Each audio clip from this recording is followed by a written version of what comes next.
আসসালামু আলাইকুম ওয়া রাহমাতুল্লাহ। সুপ্রিয় আলোর পথের দর্শক মণ্ডলী, আশা করি মহান আল্লাহ রব্বুল আলামিনের অশেষ মেহেরবানি ও দয়ায় আপনারা সবাই ভালো আছেন। প্রিয় দর্শক, আজকে আমরা আলোচনা করব মৃত্যুর পর ফেরেশতারা লাশের সাথে কি করে। যখন লাশটিকে দাফন করে আপনজন চলে যায় তখন সেই লাশের সাথে কি হয় এ নিয়ে আমরা আলোচনা করব এবং রিপোর্টের শেষ অংশে আমরা আলোচনা করব যে দোয়াটি পাঠ করলে মুনকার নেকিরের প্রশ্নের জবাব খুব সহজভাবে দেওয়া যায়। প্রিয় দর্শক, হযরত আজরাইল আলাইহিস সালাম যখন আত্মা কবজ করে নেন তখন আত্মা দেহকে বলে দেয়, হে দেহ, আল্লাহ তোমাকে সুপ্রতিদান দিক। তুমি আমার সঙ্গী হয়ে আল্লাহর আনুগত্যে অগ্রগামী ছিলে আর আল্লাহর অবাধ্যে ছিলে খুবই পশ্চাৎপদ। তুমি আমার পক্ষ থেকে মোবারকবাদ গ্রহণ করো, কেননা আজ তুমি নিজেও মুক্তি পেয়েছ আর আমাকেও নাজাত দিয়েছ। এভাবে দেহ আত্মাকে মোবারকবাদ দেয়। মুমিন বান্দার মৃত্যুতে জমিনের যে সকল অংশে সে ইবাদত করত সেগুলো কাঁদতে থাকে। আকাশের যে সকল দুয়ার দিয়ে তার নেক আমল উপরে উঠত সে সকল দুয়ার তার জন্য কাঁদতে থাকে।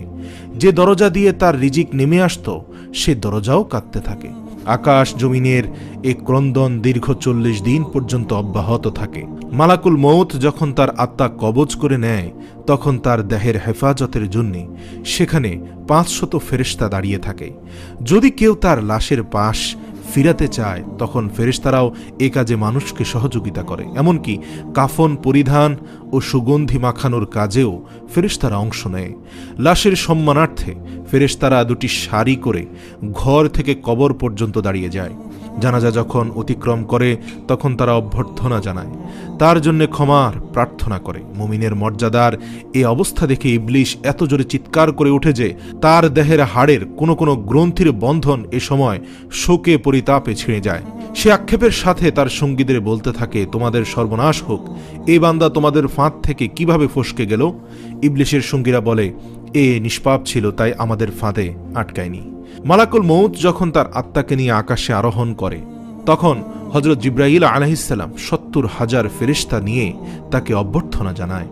আর সকল ফেরেশতারা তখন আল্লাহ তাআলার সন্তুষ্টির সুসংবাদ জানাতে থাকে। মালাকুল মউত যখন আত্মাটিকে নিয়ে আরশের নিকট পৌঁছে যান তখন সে আল্লাহ তাআলার সামনে সিজদায় পতিত হয়ে যায়। আর সে সময় আল্লাহ তাআলা ইরশাদ করেন, হে মালাইকাল মউত, তুমি আমার বান্দাকে নিয়ে যাও, জান্নাতের বাগানে রেখে এসো। অতঃপর তাকে কবরে রাখার পর নামাজ তার ডান দিকে এবং রোজা তার বাম দিকে এসে দাঁড়ায়। প্রিয় দর্শক, আমরা আজ নামাজ এবং রোজা ছেড়ে দিয়েছি। নামাজ রোজার গুরুত্ব আমরা বুঝি না, অথচ এই নামাজ এবং রোজা কবরে আপনার ডান এবং বামে এসে দাঁড়াবে আপনাকে সকল প্রকার মুসিবত থেকে প্রটেক্ট করার জন্য। আল্লাহর জিকির ও কোরআন তেলাওয়াত এসে দাঁড়িয়ে যায় তার শিয়রের দিকে, পায়ের দিকে দাঁড়িয়ে যায় জামায়াতের সাথে নামাজ পড়ার জন্য মসজিদে গমন, আর তার ধৈর্য কবরের এক কোণায় অবস্থান নেয়। এই সময় আল্লাহ তাআলা কবরের আযাবের একটি অংশ প্রেরণ করেন। আযাবটি এসে কবরের ডান দিক থেকে প্রবেশ করতে চায়, কিন্তু নামাজ তাকে বাধা দিয়ে বলে, আযাব তুমি পিছিয়ে যাও, খোদার কসম এই বান্দাটি সারা জীবন কষ্টে ছিল, কবরে আসার পর তার কিছুটা আরাম মিলেছে। রাসূল সাল্লাল্লাহু আলাইহি ওয়াসাল্লাম ফরমান, আযাব তখন ডান দিক থেকে সরে যায়, বাম দিকে যায়, বাম দিক থেকে সরে যায়, রোজা নামাজের মতো আযাবকে জবাব দিয়ে প্রতিহত করে। আযাব এবার মাথার দিক থেকে আসতে চেষ্টা করলেও একই রকম জবাব আসে। মোট কথা, আযাব যেদিক থেকে আসতে চায় সেদিক থেকেই তার জন্য প্রতিবন্ধকতা সৃষ্টি হয়। অবশেষে আযাব যখন দেখে আল্লাহর এই নেক বান্দার আমল সব দিক থেকেই তার জন্য প্রতিরক্ষার দেয়াল সৃষ্টি করে রেখেছে, তখন সে ফিরে যায়। আর সে সময় সবর উঠে নেক আমল সমূহকে বলতে থাকে, এই আযাবের প্রতিরক্ষায় আমি এজন্য আসিনি যে মূলত তোমাদের শক্তির পরিমাণ দেখাই আমার উদ্দেশ্য ছিল। তোমরা যদি তাকে প্রতিহত করতে ব্যর্থ হতে তাহলে আমি অবশ্যই এসে এই বান্দাকে আযাব থেকে রক্ষা করতাম। তোমরাই যখন যথেষ্ট হয়ে দাঁড়ালে তাই আমি সবরই করলাম, এজন্য অতিরিক্ত সঞ্চয় হয়ে রয়ে গেলাম। ফুলসিরাত আর মিজানে আমি তার কাজে আসবো ইনশাআল্লাহ। এরপর ওই বান্দার নিকট এমন দুজন ফেরেশতা আসে যাদের চোখ নীল বর্ণের, আওয়াজ ভয়ঙ্কর, গরুর শিংয়ের ন্যায় দাঁত এবং তাদের শ্বাসের সাথে নাসারন্ধ্র দিয়ে অগ্নিশিখা বের হয়। ফেরেশতাদ্বয়ের উভয় কাঁধের মধ্যবর্তী স্থান খুবই প্রশস্ত। তারা মুমিন বান্দা ছাড়া আর কারো উপর দয়া করতে জানে না। এই দুজন ফেরেশতাকেই মুনকার নাকির বলা হয়। ওদের হাতে একটি হাতুড়ি থাকে। এটি এতই ভারী যে সকল মানব দানব মিলে একত্রিত হলেও তা উত্তোলন করতে সক্ষম হবে না। এ দুজন ফেরেশতা কবরে প্রবেশ করে লাশকে বলে ওঠে, বসো। লাশ তৎক্ষণাৎ উঠে বসে যায় এবং কাফনের কাপড় খুলে পড়ে যায়। ফেরেশতা তখন জিজ্ঞেস করে, তোমার প্রভুকে? তোমার ধর্ম কি? তোমার নবীকে? জবাবে সে বলে, আমার রব হলেন আল্লাহ সুবহানাহু ওয়া তাআলা, যার কোনো অংশীদার নেই। আমি জীবনে আমার প্রভুর সাথে কোনো অংশীদার করিনি। আমার ধর্ম ইসলাম, আর ইসলাম মানে হচ্ছে আত্মসমর্পণ। আমি আমার প্রভুর নিকট আত্মসমর্পণ করেছি। আর আমার নবীর নাম হযরত মুহাম্মদ সাল্লাল্লাহু আলাইহি ওয়াসাল্লাম, যিনি হলেন আমার নবী। তারপর আর কোনো নবীর আগমন হবে না এবং হয়নি। আমি আজীবন আমার নবীর অনুকরণ করেছি। ফেরেশতা জবাব শুনে বললেন, তুমি সত্য বলেছ। অতঃপর কবরকে চারদিক থেকে প্রশস্ত করে বলেন, তুমি উপরে একটু দিকে তাকিয়ে দেখো। সে উপরের দিকে তাকায়, তখন আকাশের শেষ সীমানাতক তার চোখের সামনে ভেসে ওঠে। ফেরেশতারা বলেন, হে আল্লাহর বন্ধু, এটা তোমার অবস্থানের ঠিকানা। আল্লাহর আনুগত্যের বিনিময়ে তুমি এটা পেয়েছ। বর্ণনার এই পর্যায়ে এসে রাসূল সাল্লাল্লাহু আলাইহি সাল্লাম বলেন, ওই সত্তার কসম যার মুঠোয় আমার প্রাণ। মুমিন বান্দা তখন এতই আনন্দ অনুভব করে যা কখনোই শেষ হবার নয়। অতঃপর ওই বান্দাকে আবার নির্দেশ দিয়ে বলা হয় যে, তুমি নিচের দিকে দেখো। নিচের দিকে যখন সে তাকায়, তখন দোজখের শেষ সীমানা পর্যন্ত তার দৃষ্টির গোচরে চলে আসে। ফেরেশতা তখন তাকে বলে, হে আল্লাহর প্রিয় পাত্র, এই ভয়ানক নরক থেকে তুমি নাজাত পেয়েছ। রাসূল সাল্লাল্লাহু আলাইহি ওয়াসাল্লাম ইরশাদ করেন, ওই বান্দার এই সময় এমন পুলকানুভূতি অর্জিত হয় যা কখনো সমাপ্ত হবার নয়। অতঃপর স্বর্গের ৭৭টি দরজা তার জন্য উন্মুক্ত করে দেয়া হয়। এসব দুয়ার দিয়ে জান্নাতের সৌরভ এবং সুশীতল সমীকরণ তার কবরে পৌঁছতে থাকে এবং ততদিন পর্যন্ত থাকবে যতদিন সে কবরে থাকবে।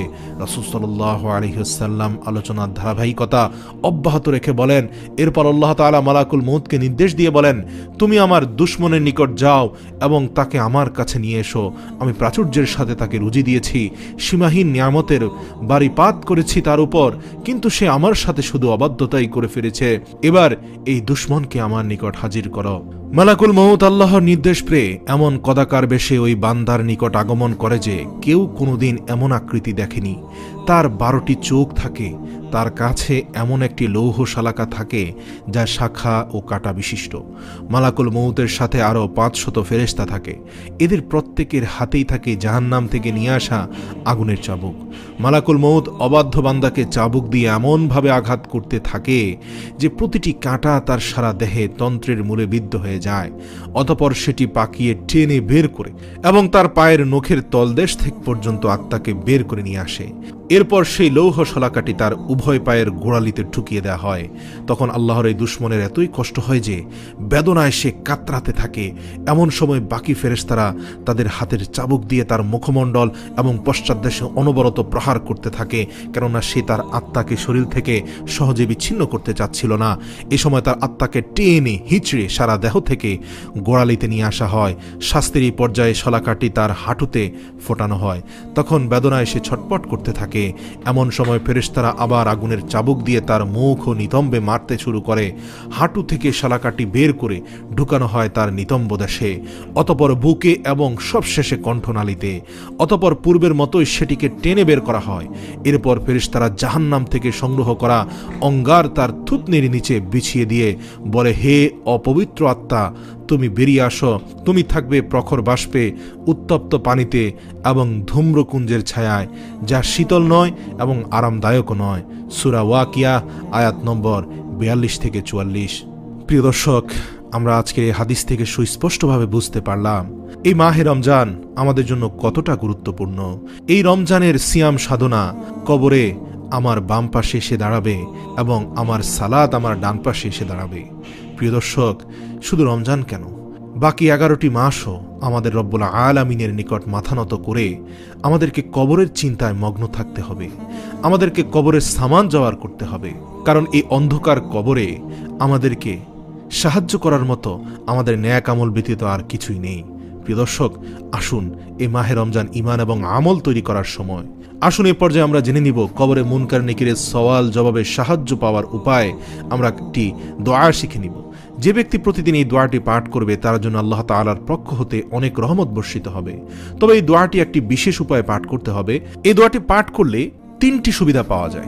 এক নম্বর হচ্ছে দোয়াটি পাঠ করলে আল্লাহ তাআলার পক্ষ থেকে ওই ব্যক্তির রিজিকের পেরেশানি আল্লাহ তাআলা দূর করে দিবেন এবং সকল প্রকার প্রকাশ্য ও গোপন সচ্ছলতা দান করবেন।